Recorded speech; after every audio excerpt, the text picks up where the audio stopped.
Actress Alicia Witt talks about working on The Sopranos and The Walking Dead. And there's a Jethro Tull connection in there. She's getting praise for her current role on Longlegs with Nicolas Cage, and her acting career goes way back. It's Alicia Witt on Nail Sheet. Alicia Witt is multi-talented, known for her work as an actress, singer, and pianist. She was born August 21st, 1975 in Worcester, Massachusetts. Witt first gained recognition as a child prodigy when she was cast by director David Lynch in the film Dune in 1984. She was only 8. Her career blossomed throughout the 1990s and 2000s with notable roles such as Mr. Holland's Opus in 95, where she played a musically gifted high school student, and Urban Legend in 1998. She also appeared in the romantic comedy 2 Weeks' Notice in 2002 alongside Sandra Bullock and Hugh Grant, and in the TV series The Sopranos. From 95 to 98, she played Cybill Shepherd's daughter in Cybill. She recently made headlines in the serial killer movie Longlegs, which featured Nicolas Cage. Witt also appeared in The Walking Dead, Supernatural, Orange is the New Black, Justified, Friday Night Lights. Witt says she also learned a lot on the set of 88 Minutes, where she co-starred with Al Pacino. As well as acting, Alicia Witt has a successful career as a singer-songwriter and piano player. She's released several albums, including Live at Rockwood and Revisionary History. Her music blends elements of pop, folk, and jazz. She's also balanced her acting and music careers, appearing in numerous Hallmark Channel films. So it seems she has 2 lanes, with acting and singing. Sopranos, what was that experience like? Tell me about your experience there. Just simply extraordinary. I was also completely unfamiliar with The Sopranos before I auditioned for it. And at that point, it had been on for the first season. It was already a big buzzy show. Does that help, or does that make a difference if you don't know it as an actor? I've always really thought it helps because you're not coming into it with any anxiety about I'm stepping into this world that I have been seeing, that I'm obsessed with. I don't know. I love that experience, but I've done it both ways. I've had, like, when I was on Friday Night Lights, I hadn't seen Friday Night Lights, which was egregious of me, but Sopranos I hadn't seen. And there's others as well, but then when I did The Walking Dead, I was a huge Walking Dead fan. The first day filming, I was a little nervous because I had a lot. I had as you know, probably it was a massive role, and I had to just hold it together, be a leader. And after the first half a day, I felt super at home on that set. And it would have been really fun to be on longer, but I also know that for a number of reasons, it had to be that episode. It had to be that role. I had to interact with the people I did in that episode in the way I did.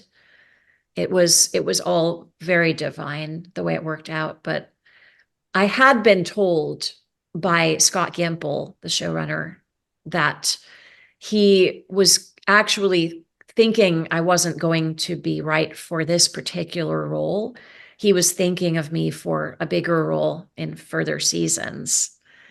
And it just was so obvious when I read the huge scene that they had given me. It was that big monologue. He said you had to be that role. So that was it.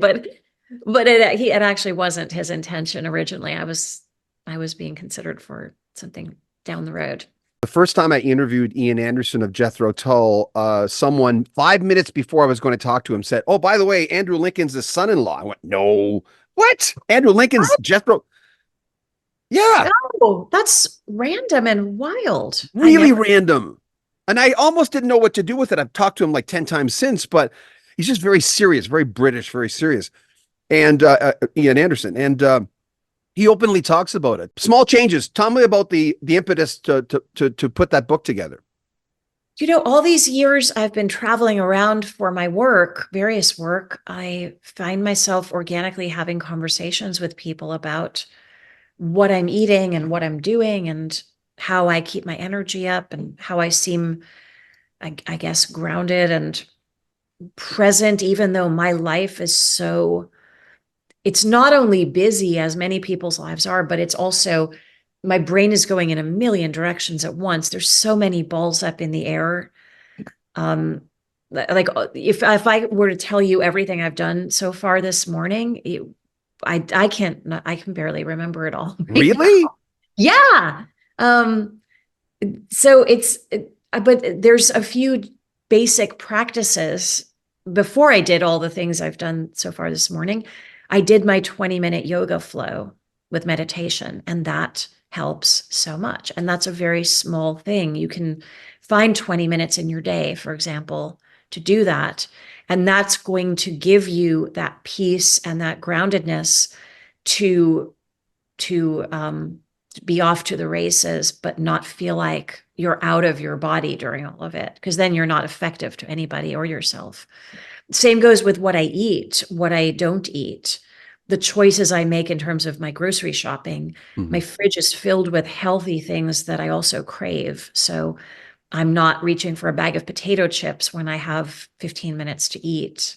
It's all good stuff that nourishes me and keeps my energy level up.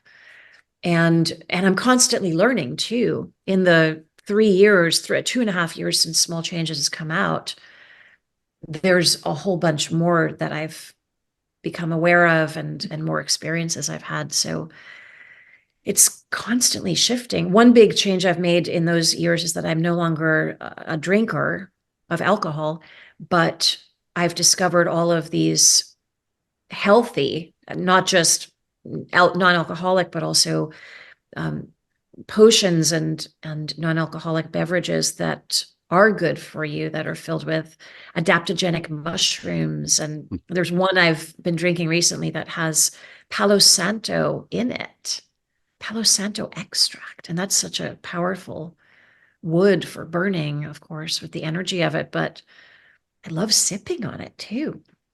Anyway, I could talk about this forever, but I've always loved in a non-preachy way, because I'm not the one that starts the conversation. If somebody asks me, though, Right.